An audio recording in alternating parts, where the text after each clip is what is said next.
زید بن ثابت رضی اللہ تعالیٰ عنہ اسلام لائے، کتنی عمر؟ 11 برس کی عمر، چھوٹا سا بچہ، 11 برس کی عمر۔ جیسے نبی صلی اللہ علیہ وسلم کی دنیا سے رحلت ہوئی ہے، سیدنا ابو بکر صدیق کے دور میں جنگ یمامہ بپا ہوئی۔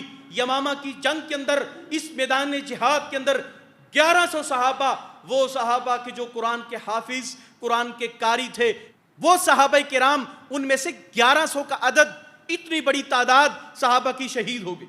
خدشہ لاحق ہوا امیر المؤمنین سیدنا عمر بن خطاب کو رضی اللہ تعالی عنہ کو، کہا ابو بکر الصدیق رضی اللہ تعالی عنہ، اے امیر المؤمنین، مجھے ڈر ہے کہیں کتاب اللہ کے ساتھ کوئی انہونی بات نہ ہو جائے، اس قرآن کو لکھوا دیا جائے، جمع کروا دیا جائے۔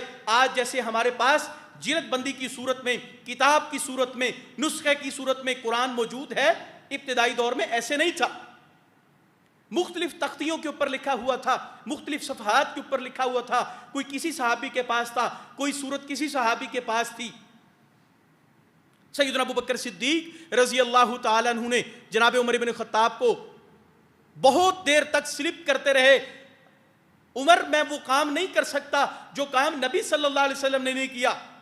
عمر بن خطاب رضی اللہ تعالیٰ عنہ بار بار امیر المؤمنین کو قائل کرتے رہے، امیر المؤمنین، نبی صلی اللہ علیہ وسلم کے دور میں جس شخصیت کے اوپر، جس مجسمے کے اوپر اللہ نے قرآن نازل کیا تھا، وہ مجسمہ وہی موجود تھا، تب یہ خطرہ موجود نہیں تھا۔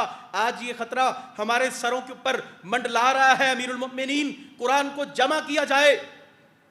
مجھے خدشہ ہے کہ کتاب اللہ کے بعض احکام کہیں اس سے مس نہیں ہو جائیں۔ قائل کر لیا امیر المؤمنین ابو بکر صدیق رضی اللہ تعالیٰ نے حکم دیا، عمر چلو پھر قرآن کو جمع کرو۔ اس کام کے لیے کس بندے کی ڈیوٹی لگاؤ گے؟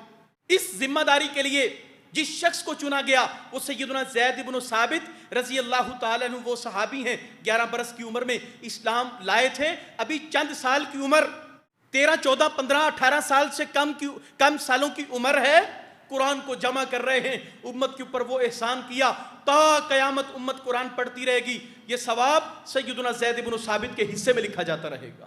18 سال کے نہیں تھے، چھوٹی عمر تھی، قرآن جمع کیا، مختلف صحابہ سے صورتیں جمع کی، مکی اور مدنی صورتوں کی ترتیب لگائی، آیات کی ترتیب، حروف کی ترتیب لگانے کے بعد پھر اس قرآن کو جمع کر کے ایک حتمی شکل دے کے امیر المؤمنین کی خدمت میں پیش کیا۔ امیر المؤمنین، یہ قرآن کی جلد بندی ہو گئی ہے، اس قرآن کو محفوظ کر کے پورے بلاد اسلامیہ میں جہاں جہاں تک اسلام ہے وہاں پہ اس کی کاپیاں بھجوا دیجئے۔